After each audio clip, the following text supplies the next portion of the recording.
가끔 우크라이나는 겉보기에는 미친 것처럼 보이는 전략을 내놓곤 합니다. 실행하면 놀라운 효과가 있습니다.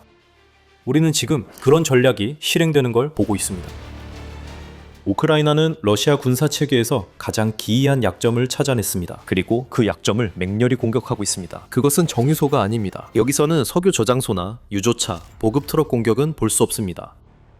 우크라이나는 러시아의 우편망을 겨냥했습니다. 그리고 그렇게 함으로써 모든 러시아인이 너무나 큰 고통을 겪게 만들어 푸틴이 미친 침공을 시작한 것에 대해 그에게 등을 돌리도록 하는 것입니다. 모든 것은 한 단어로 귀결됩니다. 와일드베리스. 러시아판 아마존이라고 자주 불리는 와일드베리스는 러시아 경제의 핵심 축이며 곧 알게 되시겠지만 군사 분야에서도 마찬가지입니다. 이 회사는 엄청나게 큽니다. 현재 120억 달러 이상의 가치를 지닌 와일드베리스는 매일 약 400만 건을 배송을 하고 있습니다. 이 회사는 연간 14억 6천만 건을 배송하며 사실상 모든 것을 판매합니다. 많은 러시아 소규모 기업들이 와일드베리스가 정상적으로 운영돼야 이 기업들도 영업할 수 있습니다. 그뿐만 아니라 이 회사는 제재 대상이 된 제품들까지도 구할 수 있는 러시아 내 몇 안 되는 기업 중 하나입니다. 주요 브랜드에서 제공하는 제품들도 포함해서 말이죠. 드론과 군사적으로 사용될 수 있는 특정 부품들도 포함되어 있습니다. 러시아인들은 그저 러시아판 아마존으로만 봅니다. 우크라이나는 표적으로 봤습니다. 그리고 지난 며칠 동안 우크라이나는 반복적인 드론 공격으로 와일드베리스의 창고를 전소시키며 이 회사를 겨냥했습니다. 7월 18일 주말, 우크라이나가 일렉트로스탈의 와일드베리즈 창고를 공격했습니다. 그곳은 모스크바에서 불과 몇 킬로미터 떨어진 곳입니다. 창고는 불탔습니다. 러시아 탐보프 지역 쿠토프스크, 우크라이나 국경 약 400km 떨어진 곳에서 후속 공격이 발생했습니다. 두 번째 창고도 파괴됐습니다. 사상자가 발생했습니다. 러시아는 이번 공격으로 80명 넘게 다치고 8명이 사망했다고 주장했으며 소셜미디어 영상에는 두 창고가 거의 파괴된 모습이 나왔습니다. 워싱턴 포스트가 보도했습니다. 우크라이나는 멈추지 않았습니다. 7월 22일 유로마이단 프레스는 우크라이나가 크라스노다르의 와일드베리스 창고도 공격했다고 전했습니다. 그곳은 회사가 운영하는 네 번째로 큰 창고로 알려진 시설에서 최대 30번의 폭발음이 들렸습니다. 공격 당시의 영상은 이전과 동일한 결과를 보여줍니다. 거대한 화재가 맹렬히 타오르며 검은 연기 기둥이 수킬로미터 상공까지 치솟고 있습니다. 스타브로폴 지방에 위치한 네베노미스크에서 또 다른 와일드베리스 시설이 우크라이나 드론의 위력을 실감했습니다. 회사 네트워크에서 6번째로 큰 그 창고도 불길에 휩싸였습니다. 영상이 그것을 증명합니다. 다른 곳들도 있습니다. 이 최근 공격이 있기 하루 이틀 전만 해도 우크라이나는 도모데도보에 있는 유즈니에 브라티 물류단지도 겨냥했습니다. 그것도 와일드베리스가 쓰는 다른 단지입니다. 콜로디노에서 와일드베리스 분류센터가 공격받았으며 유로마이단 프레스에 따르면 대형 창고 두 곳이 일부 파괴됐습니다. 와일드베리스는 이번에는 심각한 피해가 발생했다는 점을 부인했습니다. 이는 현장에서 화재 발생 사실을 확인하지 못한 오픈소스 정보가 이를 뒷받침하는 것으로 보입니다. 우크라이나가 모스크바주 포돌스크에 있는 또 다른 와일드베리스 시설을 겨냥했다는 소문도 있으나 이 영상 제작 시점에서는 확인되지 않았습니다. 여기서는 개별 공격만 보는 게 아닙니다. 러시아의 아마존격인 업체를 무너뜨리려는 캠페인입니다. 경제적 피해 규모는 엄청납니다. 현재 추정치에 따르면 단순히 손실된 상품의 양만 따져도 약 20억 달러에 달한다고 키이우 포스트는 보도했습니다. 여기에 창고에서 불타는 잔해를 처리하고 수리 작업을 하는데 드는 비용으로 3억 달러를 추가해야 합니다. 와일드베리스는 심각한 문제를 겪고 있습니다. 우크라이나의 공격으로 회사 가치의 6분의 1 넘게 잃었습니다. 와일드베리스는 공격으로 사망하거나 다친 이들의 가족을 위한 보상 제도를 발표했으며 부상 시 1만 2천 달러를 지급합니다. 사망 시 2만 5천 달러가 지급됩니다. 와일드베리스는 인간 생명을 이 정도로 평가합니다. 러시아는 자국 전역에서 방금 일어난 일에 매우 격분하고 있습니다. 러시아는 아이러니 없이 우크라이나가 테러 공격을 벌였다고 비난합니다. 탐보프에서 지역 주지사 예브게니 포브쇼프는 해당 지역의 와일드베리스 창고 파괴가 우리 지역에서 발생한 가장 크고 비인도적인 테러 공격이라고 말했습니다. 그리고리 카라신 러시아 연방평의회 국제문제위원회 위원장은 이렇게 말했습니다. 이런 행위를 평가할 때 여러 가지 말과 수식어가 떠오릅니다. 저는 한마디로만 표현하겠습니다. 수치입니다. 덧붙여서 저는 우리의 대응이 신속하고 단호할 것이라고 확신합니다. 아마도 여러분은 이 사람들이 일리가 있다고 생각할지도 모릅니다. 결국 와일드베리스는 소비자 중심의 민간 기업으로 보입니다. 그 창고에서 일하는 사람들은 군인이 아닙니다. 그들은 그저 자신의 일을 하려고 노력하는 평범한 러시아인들입니다. 우크라이나의 최근 공격에는 분명히 도덕적으로 애매한 부분이 있습니다. 적어도 겉으로 보기에는 그렇습니다. 하지만 와일드베리스의 실제 이야기와 우크라이나의 최근 공격 이유는 훨씬 더 복잡합니다. 이는 러시아판 아마존 공격 얘기와는 다릅니다. 이것은 복수, 군사장비 거래, 경제적 고통에 관한 이야기입니다. 그리고 심리적 압박에 관한 이야기입니다. 이 모든 것이 와일드베리스 타격의 실상을 보여줍니다. 복수부터 시작하겠습니다. 여기서 러시아의 위선을 볼 수 있습니다. 시사와 고위 인사들은 테러라고 외치며 우크라이나의 최근 행동이 4년 반 전투 중 전례 없다고 하지만 러시아가 이와 같은 공격을 계속해왔다는 사실은 모두 무시하고 있습니다. 푸틴이 자신이 러시아 국민들에게 약속했던 이른바 특별 군사작전이 그렇게 쉬운 일이 아니라는 것을 깨달은 순간부터 거의 바로 이런 일이 시작됐습니다. 키이우 포스트가 지적하듯이 러시아는 민간 시설, 특히 물류에 중점을 둔 시설을 공격하는 것을 침공기간 동안 전략의 핵심 부분으로 삼아왔습니다. 수십만 제곱미터에 달하는 물류시설들이 파괴되었습니다. 수십만 톤에 달하는 인도적 지원 물자가 의약품, 책, 식량 보급품과 수백만 개의 물품, 소포들이 사라졌습니다. 그 매체는 이렇게 전했습니다. 또한 러시아가 우크라이나의 민간과 공공 우편 서비스를 적극 마비시키려 했다고 지적합니다. 400대 이상의 우크라이나 우편 차량이 파괴됐습니다. 우크라이나 국가 우편 서비스 수백 개 지점도 파괴됐습니다. 민간 운송업체도 예외 아니었습니다. 노바푸슈타는 우크라이나에서 가장 큰 민간 물류 회사 중 하나인데 이 회사의 분류 창고, 터미널, 지점 400곳이 파괴되었습니다. 그 결과 26명이 사망했습니다. 러시아는 우크라이나가 와일드베리즈를 겨냥하기 약 한 달 전 이 회사의 키이우 최대 분류 터미널을 파괴했습니다. 러시아는 에피센터 등 여러 기업이 운영하는 쇼핑센터와 유통센터도 공격했습니다. 식료품 소매업체 ATB, 칠포 마켓 체인과 포지 캐시앤캐리 회사도 포함됩니다. 지난 1년 동안에만 50만 제곱미터가 넘는 우크라이나의 창고와 우편 터미널이 러시아의 공격으로 파괴되었습니다. 키이우 포스트가 덧붙였습니다. 러시아가 테러라고 주장하면 우크라이나는 거울을 보라고 답할 것입니다. 민간이 소유한 물류시설을 공격하는 기준을 세운 것은 바로 러시아입니다. 이러한 공격이 군사 장비를 제거하고 우크라이나가 제재된 물품에 접근하는 것을 막기 위한 것이라고 처음 주장한 것도 러시아입니다. 우크라이나는 러시아가 4년 넘게 해온 일에 대한 복수로 현재 와일드베리스에 하는 것을 오래 미뤄진 보복으로 여길 것입니다. 컴플리트 인텔리전스 팀의 군사 분석가인 루슬란 레비에프가 워싱턴 포스트에 말했듯이 이것이 스스로 지속되는 복수의 악순환임을 알 수 있습니다. 당신들이 우리 그림자 유조선을 공격하면 우리는 오데사에서 당신들 건화물선을 공격하겠습니다. 당신들이 정유시설을 공격하면 우리는 주유소를 공격하겠습니다. 이것은 그런 맞대응식 전쟁 방식의 최근 양상일 뿐입니다. 우크라이나는 러시아에게 만약 국내 물류를 포함한 싸움을 시작하고 싶다면 우크라이나는 그 싸움을 끝낼 의지가 있다고 방금 말했습니다. 하지만 여전히 이것이 도덕적 회색지대라는 문제를 충분히 다루지는 못합니다. 복수는 정당하다. 우크라이나는 말할 것입니다. 하지만 여전히 와일드베리스는 겉보기에는 민간 기업입니다. 우크라이나가 이를 표적으로 삼으면 군사 목표만 공격한다는 방침을 어겼다는 주장이 나올 수 있습니다. 아직 모든 이야기를 밝히지 않았습니다. 와일드베리스는 군사 목표입니다. 그리고 러시아가 인정하는 것보다 더 큰 목표입니다. 러시아는 이 상황에서 우크라이나를 악당으로 몰아가려고 하면서 그렇게 하고 있습니다. 지금부터 말씀드릴 내용은 모든 것을 바꿔놓을 것입니다. 우크라이나는 이러한 공격을 통해 러시아 전체 군사 전략에 예상치 못한 약점을 드러냈습니다. 본격적으로 시작하기 전 지금 밀리터리 쇼를 시청 중입니다. 저희는 헤드라인이 아닌 전체 상황을 전달합니다. 마음에 드셨다면 구독과 알림 설정 부탁드려요. 저희 영상이 자주 피드에 나타날 수 있습니다. 와일드베리스의 실상은 이렇습니다. 푸틴 침공 이후 이 회사는 러시아 전쟁기계의 핵심 역할을 해왔습니다. 회사의 전자상거래 포털에 잠시 방문해도 알 수 있습니다. 와일드베리스에서 대포나 미사일이 팔리는 일은 없을 것입니다.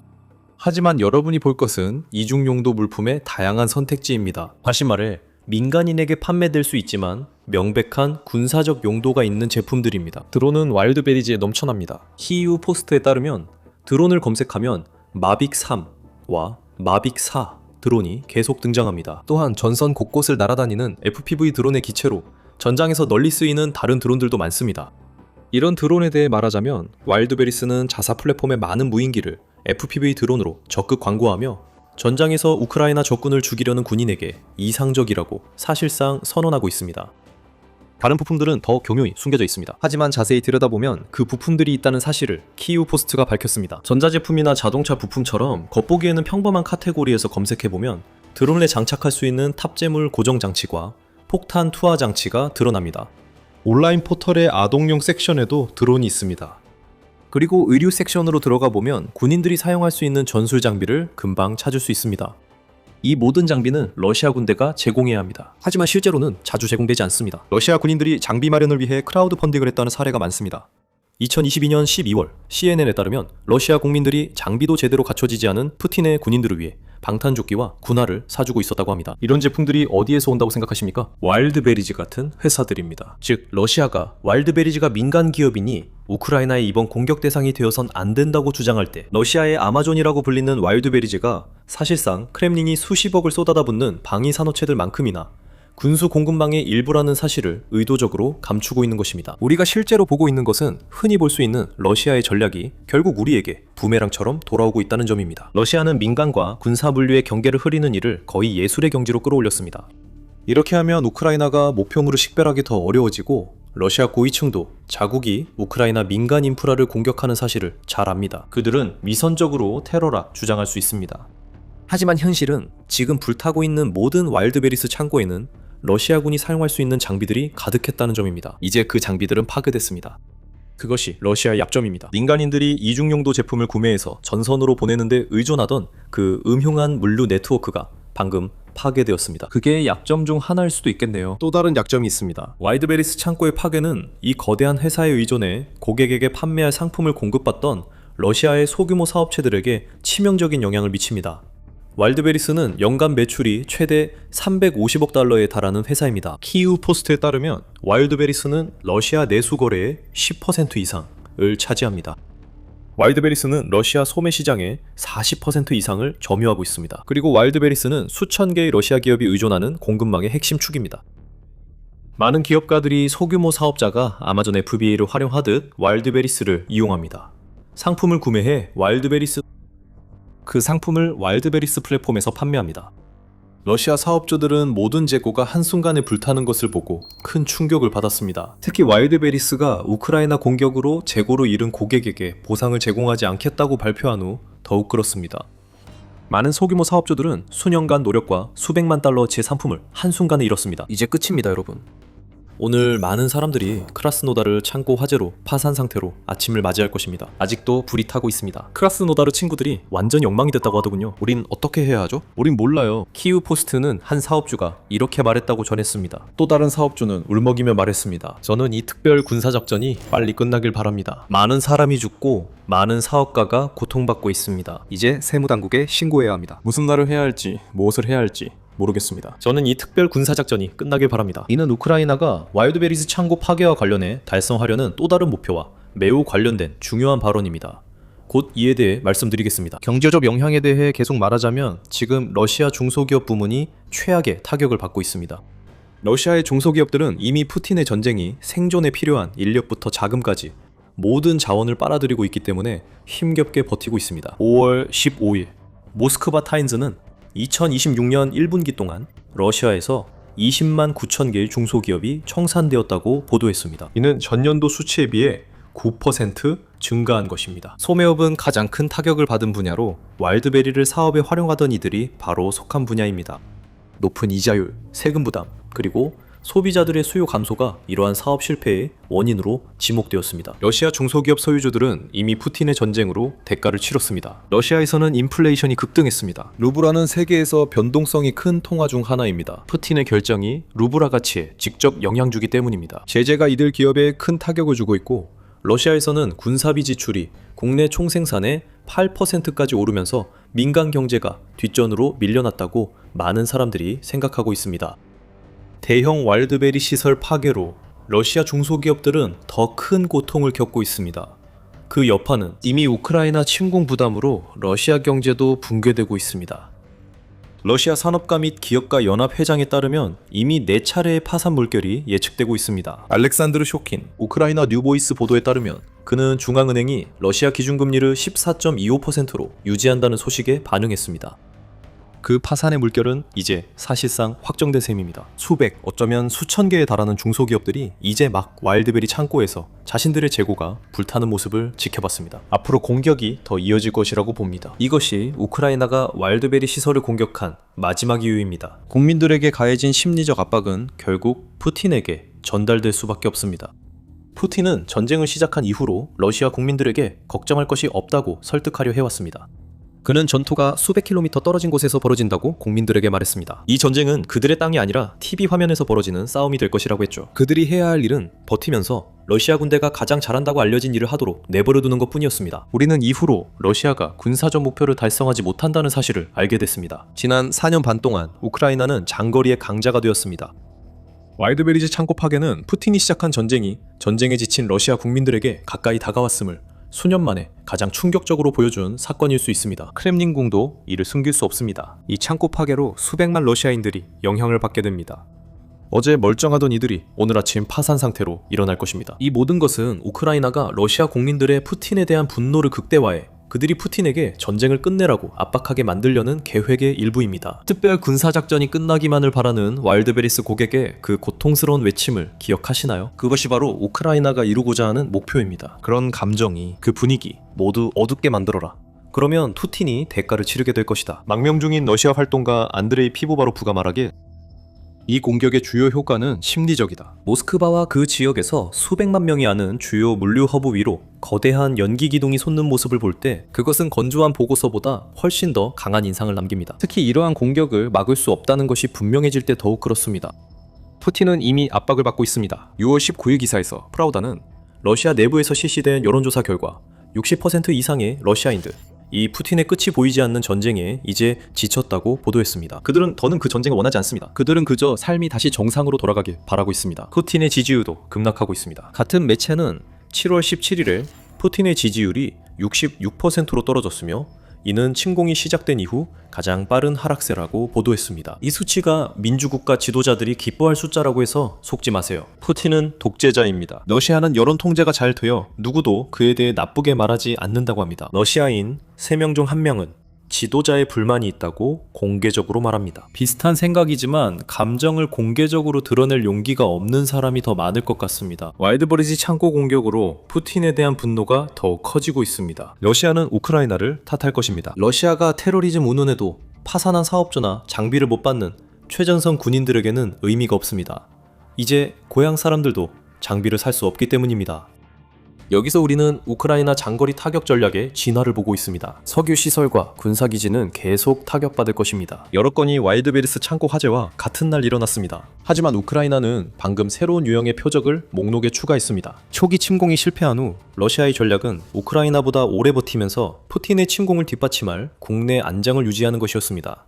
그런데 이 두 번째 목표가 이제 심각한 위협을 받고 있습니다. 그리고 전자는 아직 멀었습니다. 나토가 앞으로 몇 년간 우크라이나에 800억 달러 지원을 약속한 상황에서 와일드베리스 사태는 러시아의 가장 큰 민간 기업들 중 하나를 타격하는 것 그 이상을 의미합니다. 불타는 창고들은 전쟁 기계를 돌아가게 하는 모든 것에 영향을 미칩니다. 푸틴은 이제 그 불길에 압박을 받고 있습니다. 이 와일드베리스 공격으로 우크라이나는 러시아에 맞서는 방식이 끊임없이 진화하고 있음을 입증했습니다. 크림반도 해안에서 이와는 매우 다르지만 마찬가지로 주목할 만한 변화가 최근 일어났습니다. 우크라이나 전투 드론이 영화 같은 공격을 성공시켰습니다. 그리고 그들은 우리가 한 번도 본 적 없는 방식으로 그 일을 해냈습니다. 더 자세히 알고 싶으시다면 이번 공격에 대해 우리가 알고 있는 내용과 이 공격이 합병된 반도의 미래에 어떤 의미가 있을 수 있는지 다루는 영상을 준비했습니다. 재미있게 보셨다면 구독 버튼을 눌러 우크라이나의 다음 천재적 움직임 보도를 놓치지 마세요. 시청해주셔서 감사합니다.